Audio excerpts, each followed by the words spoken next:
We have so much to talk about. James Charles is in the drama again, guys. I know, I can't believe it. So before I get into it, I'm going to tell you all the James Charles tea. You already know the tea with that. This video is sponsored at the house by adamandeve.com. So thank you, adamandeve.com, for sponsoring this video. I love you guys so much.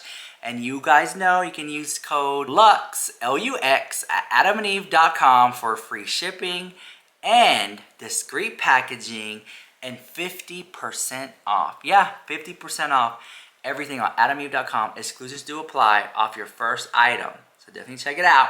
So thank you, adamandeve.com, for sponsoring this video. Use code LUX, L-U-X, at checkout. Not just about adult toys, so pajamas, pillowcases, and all that stuff like that. I love that.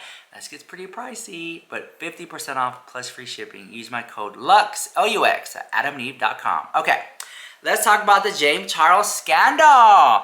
Now, James Charles has launched his beauty line, if you want to call it. It's called Painted. Now, with this being said, I find it very interesting. Now, editing Rich Lux here, James, his brand that he's unprepared the house, girl. That James Charles, it started off kind of bumpy. You know, we had TikTokers calling him out about it. Let me show you that receipt. It's been announced that James Charles is coming out with a new makeup line in Trend Mood's comment section right now. What's next? R. Kelly coming out with a skincare line? He could have kept this in the drafts because no one asked for this. Child grooming chic, not suitable for children. Grooming products would be more on brand for him, to be honest. This is one of my favorites. I've never been prouder of a comment section in my life. Painted by is more accurate. I'm surprised this isn't a makeup line for children. I heard it's only for 18 and younger, his favorite type. First shade is called Minors. I almost missed this one. The first makeup line sold in prison commissaries. And it just keeps going. Y'all are savage. To be clear, this topic is not funny whatsoever, but I'm just so glad that people didn't forget what a piece of shit he is. James Charles. And, you know, a lot of people still feel that same way about James. So it kept getting brought up every time, bringing it up. And it kind of, you would think that it just would have dissipated and dissolved and nobody would talk about it. But then he said he was going to pick some TikTokers to be in this campaign. And a lot of people entered. Remember that video he sat down and said, and you can, be in one of my videos too, or my campaign? Well, he finally picked the winners. And a lot of people aren't happy about it. Let me show you the winners. And a lot of people are saying that they were all like big influencers. They all had a following of like 10K or more. And so James, I think what he was thinking was like, let me pick people who already have a following to be on my campaign. People who have a following but aren't like that big, but maybe, you know what I'm saying? They're kind of like not famous, but they're famous, but yeah, people not, whatever. So then these are the people that James Charles chose. This person has 3 million subscribers. Girl. And then this one right here, 50,000 subscribers just about. And I'm like, you're going to use these people, millions of subscribers and thousands of subscribers, to help boost your influence. And here's one right here, 2.6 million subscribers. I got this from T-Spill. So, girl, he's using their hype to generate his hype. So a lot of people got upset because he was picking people that already have a following, basically.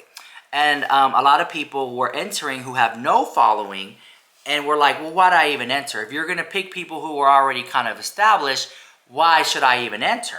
So many people got upset.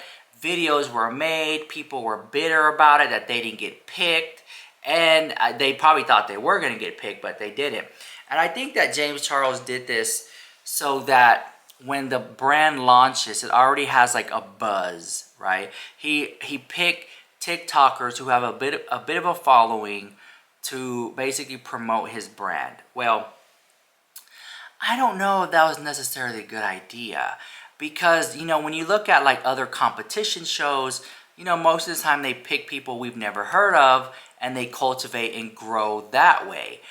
I don't know. I do think it was kind of shady, a little bit misleading. I mean, after all, he never even asked me or picked me to be in it. And so, that's why I think that the makeup's not gonna sell. Now I'm just joking. I'm just joking, girl. I'm just joking. Anyways. But with that being said, there are going to be a lot of influencers who are going to promote it, such as Manny MUA, Patrick Starr, just to name a few who I think are going to promote it. I don't think that Shane Dawson or Tati Westbrook or Jeffree Star are going to promote it at all. But, it's very interesting who will promote it. And I think it was kind of like making an alliance because they're promoting his makeup. I'm not promoting Jeffree's or Tati's or Shane's or other endeavors like that. And so this is why I've seen James Charles posted a video the other day, actually. And I find it so interesting. So let me just show you this receipt. And all you have to do to pull up the receipt is a simple little YouTube search, right? And I talked about this the other day, and people were like, oh, you're reaching. So, James Charles has a makeup coming out, right? A makeup brand is about to come out. So he's trying to generate buzz. So he made a video called Full Face of Selena Gomez Makeup. And I'm like, you only did that for the clicks and views. Let's just be honest. She's hot right now. You only did it for, and Jeffree Star did it on TikTok and got millions of views. But then he posted this video right here. And I found this video to be very interesting. And the title of that video is called Full Face of Beauty Influencer Makeup. And in the thumbnail, you can see Patrick Starr back there. You can see Manny MUA back there. You can see Jaclyn Hill back there. Nikki Tutorials is in that photo. Laura Lee, Kristen Dominique. And I'm thinking like, oh, is this your way of promoting their makeup so that maybe they can promote your makeup when it comes out? I don't know. I find that to be very suspect, very sus. And I'm like, this is James trying to extend an olive branch. It's like, hey, I rub your back, you rub my back.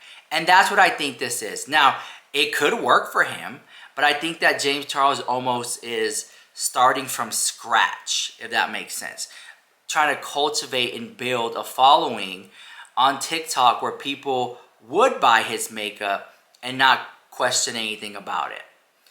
I just think, I'm not saying it's a bad strategy, what he's doing, but at the same time, I feel like it is just so obvious. Like, why can't it just be a natural collaboration between people?